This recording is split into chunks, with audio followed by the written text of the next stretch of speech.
Hello students, welcome back my YouTube channel. जैसे कि हम लोगों ने पिछली क्लास में बात किया था कि अवतल दर्पण के सामने यदि हम वस्तु को अनंत पर रखते हैं तो उसका प्रतिबिंब कहाँ बनता है। यदि हम ध्रुव और फोकस के बीच में रखते हैं या फिर वक्रता केंद्र पर रखते हैं तो उसका प्रतिबिंब कैसा बनता है। जाहिर सी बात है कि आप लोगों ने पिछली वीडियो बहुत ही अच्छी तरह से देखी और उसमें से सीखा होगा कि क्या और किस प्रकार से हमारा प्रतिबिंब बनता है। ठीक है, उसी को आगे बढ़ाते हुए आज हम पढ़ेंगे अवतल दर्पण का उपयोग या फिर यूजेस ऑफ कॉनकेव मिरर। ठीक है, कॉनकेव मिरर क्या होता है? ऐसा मिरर जो धंसा हुआ होता है और उसके उभरे हुए भाग पर हम क्या करते हैं, पॉलिश कर देते हैं, तो वो हमारा क्या होता है, अवतल दर्पण बन जाता है। ठीक है, अब इसका उपयोग देखिए कहाँ कहाँ पर होता है। तो पहला पॉइंट है, इसका जो उपयोग होता है, मनुष्य क्या करता है, चेहरा देखता है ना, बार बार झाड़ते हैं ना, तो वो क्या है, अवतल दर्पण में है। ठीक है, तो अवतल दर्पण जो है, जो मनुष्य है अपना चेहरा देखने के लिए, क्या करने के लिए, चेहरा या फेस देखने के लिए उपयोग करता है। क्यों करता है? क्योंकि वो सीधा और बड़ा प्रतिबिंब दिखाता है। क्या करता है? बड़ा प्रतिबिंब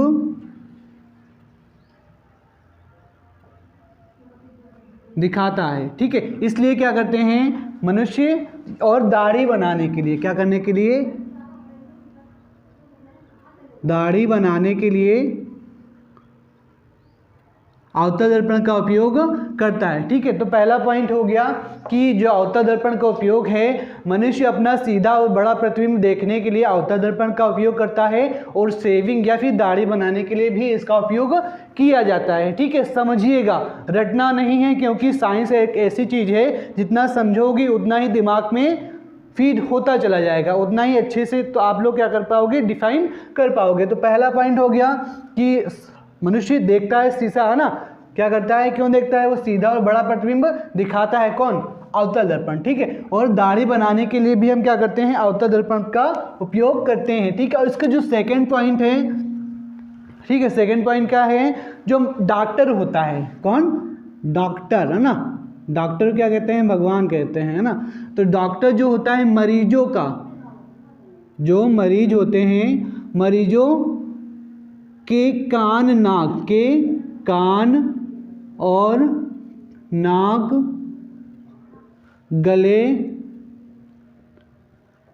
और दांत, ठीक है, आदि का जांच करने के लिए, आदि का क्या करने के लिए, जांच करने के लिए अवतल दर्पण का उपयोग करता है। जो डॉक्टर होता है मरीजों की कान नाक गले आदि की जांच करने के लिए अवतल दर्पण का उपयोग करता है। क्यों करता है? क्योंकि जो अवतल दर्पण होता है वो हमारा बड़ा प्रतिबिंब दिखाता है। मान लो कि ये हमारा क्या है, दांत है, ठीक है, छोटा सा दिखाई दे रहा है। अगर हम इसको अवतल दर्पण से ऐसे करके देखें, ये हमारा अवतल दर्पण हो गया।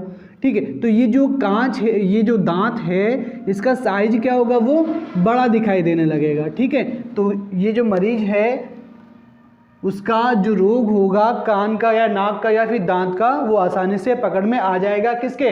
डॉक्टर के। ठीक है, और इसका जो सेकंड पॉइंट और थर्ड पॉइंट है, ये है आपका जो अवतल दर्पण का उपयोग है सर्च लाइट या टार्च में। किसमें? टार्च या search light, torch, search light, motor कारों। ठीक है, मोटर कारों में क्यों करते हैं? क्योंकि बाहर क्या होता है, जगह क्षेत्रफल को ज़्यादा को कम में दिखाता है। यह अवतल दर्पण क्या करता है, जितना मान लो क्षेत्रफल हमारा क्या होगा, ज़्यादा होगा, और वो जो अवतल दर्पण होगा उस क्षेत्रफल को क्या करेगा, कम करके हमको दिखाई दे देगा। ठीक है, तो मोटर कारों में, सर्च लाइट में, टार्च में ये हमारा जैसे टार्च होता है, ये टार्च है, तो ऐसे हमारा जाता है ना किरण, ऐसे हमारे क्या होते हैं, किरण, तो ये क्या करता है, किरण को फैला देता है। कौन? अवतल दर्पण। ठीक है, उसके सामने शीशा लगा होता है ना, तो किरणों क्या करता है, फैलाता है। कौन? अवतल दर्पण। ठीक है, और मोटर कारों में क्या होता है, जैसे क्षेत्रफल हमारा बाहर का बड़ा है, जो हमारे ड्राइवर होते हैं बगल में क्या है, शीशा लगाए रहते हैं, देखते रहते हैं, तो क्षेत्रफल क्या होता है, वो बड़ा दिखाई देता है, और जो कांच होता है या फिर अवतल दर्पण उसमें जो क्षेत्रफल बड़ा है उसको छोटा में करके दिखा देता है, इसलिए मोटर कारों में यूज़ किया जाता है। और इसका सेकंड पॉइंट है जो रेल के इंजन होते हैं, रेल के इंजन उसका शक्तिशाली किरण पुंज प्राप्त करने के लिए क्या करता है, अवतल दर्पण का उपयोग करता है। रेल इंजन के शक्तिशाली किरण पुंज, कौन सा, किरण पुंज प्राप्त करने के लिए क्या करता है, अवतल दर्पण का उपयोग किया जाता है। ठीक है, ये हमारा हो गया था तीसरा पॉइंट। और चौथा पॉइंट यहाँ पर आप लोग इतना नोट कर लीजिए। ठीक है, इसके ऊपर हम बता दे रहे हैं कि चौथा पॉइंट क्या है, ये नीचे आपको दिखाई नहीं देगा। ठीक है, तो यहाँ पर पहले मनुष्य करता है देखने के लिए, दाढ़ी बनाने के लिए, डॉक्टर करते हैं मरीजों के कान, नाक, गले, दांत आदि की जांच करने के लिए, torch, Searchlight, motor car, rail के इंजन के शक्तिशाली जो किरण पुंज है उसको देखने के लिए रेल इंजन में भी प्रयोग किया जाता है। ठीक है, और इसका चौथा पॉइंट है जो हमारा टेबल लैंप होता है।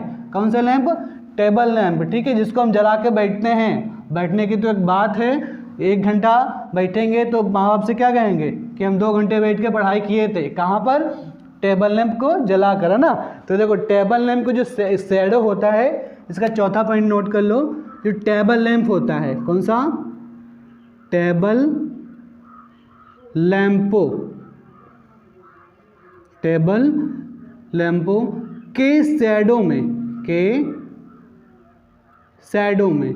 ठीक है, इसमें शैडो में, है ना, टेबल लैंप के शैडो में, शैडो में, है ना। टेबल लैंप के शैडो मतलब क्या होता है, किनारे किनारे, उसमें भी क्या करते हैं हम, अवतल दर्पण का उपयोग करते हैं। जैसे मान लो ये हमारा क्या है, टेबल लैंप हो गया, ऐसे बना होता है ना ये, तो यहाँ पर क्या करता है, इसके किनारे किनारे में क्या होता है, अवतल दर्पण लगा होता है। क्यों लगा होता है, क्योंकि ये जो किरण है छोटी सी जगह, मान लो हमारी छोटा जगह है, तो ये जो किरण होगा क्या करेगा, फैलाकर इस जो मेज को पूरा का पूरा कवर कर लेगा। इसलिए टेबल लैंप के शैडो में भी अवतल दर्पण का उपयोग या फिर कॉनकेव मिरर का उपयोग किया जाता है।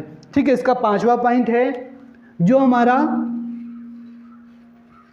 हमारा क्या होता है, परावर्तक दूरदर्शी।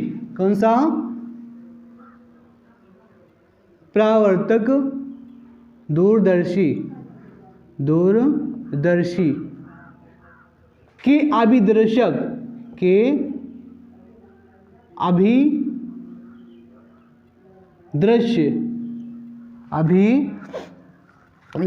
ठीक है, अभिदर्शक के रूप में भी किया जाता है। ठीक है, अवतल दर्पण का उपयोग परावर्तक दूरदर्शी के अभिदर्शक के रूप में भी किया जाता है। और लास्ट पॉइंट है इसका कि जो हमारा सौर भट्टी होती है, कौन सी, सौर भट्टी, सौर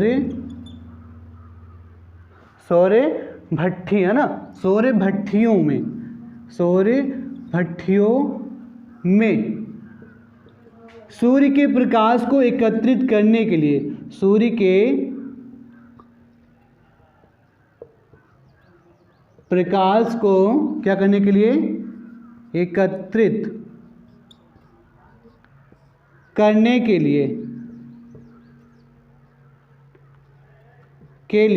क्या करते हैं हम, अवतल दर्पण का उपयोग करते हैं। ठीक है, तो ये हमारे 6 पॉइंट थे जो कि अवतल दर्पण के लिए वेरी वेरी इंपॉर्टेंट थे और इसी को हम क्या करते हैं, यूजेस में लाते हैं। ठीक है, तो पहला पॉइंट, मनुष्य अपना चेहरा देखता है, बड़ा प्रतिबिंब और दाढ़ी बनाने के लिए। सेकंड पॉइंट क्या था तुम्हारा, डॉक्टर जो है डॉक्टर मरीजों का दांत, गला, कान, है ना, और जांच, छोटी सी वस्तु को देखने के लिए भी करता है। और तीसरा पॉइंट क्या था तुम्हारा कि जो सर्च लाइट होता है, सर्च लाइट या टार्च, मोटर कारों और रेल के इंजन के शक्तिशाली किरण पुंज को प्राप्त करने के लिए क्या करते हैं, अवतल दर्पण का उपयोग करते हैं। ठीक है, और इसका जो चौथा पॉइंट था, टेबल लैंपों के शैडो में किया जाता है।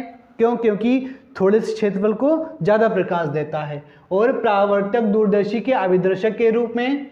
और 6 पॉइंट पर है यह हमारा जो लास्ट है 6 और लास्ट पॉइंट ना, सौर भट्टियों के सूर्य के प्रकाश को एकत्रित करने के लिए। सौर भट्टी जो होती है ना, सौर भट्टी, वो क्या करता है, सूर्य के प्रकाश के द्वारा ही उसमें गर्माहट आती है, तो सभी किरणों को एकत्रित कर लेता है और क्या करता है, सौर भट्टी जलने लगती है। अगर वीडियो पसंद आए तो वीडियो को लाइक कर लीजिएगा, ज़्यादा से ज़्यादा शेयर कर लीजिएगा और आगे वीडियो प्राप्त करने के लिए चैनल को सब्सक्राइब और बेल आइकन को ज़रूर दबा दीजिएगा। धन्यवाद।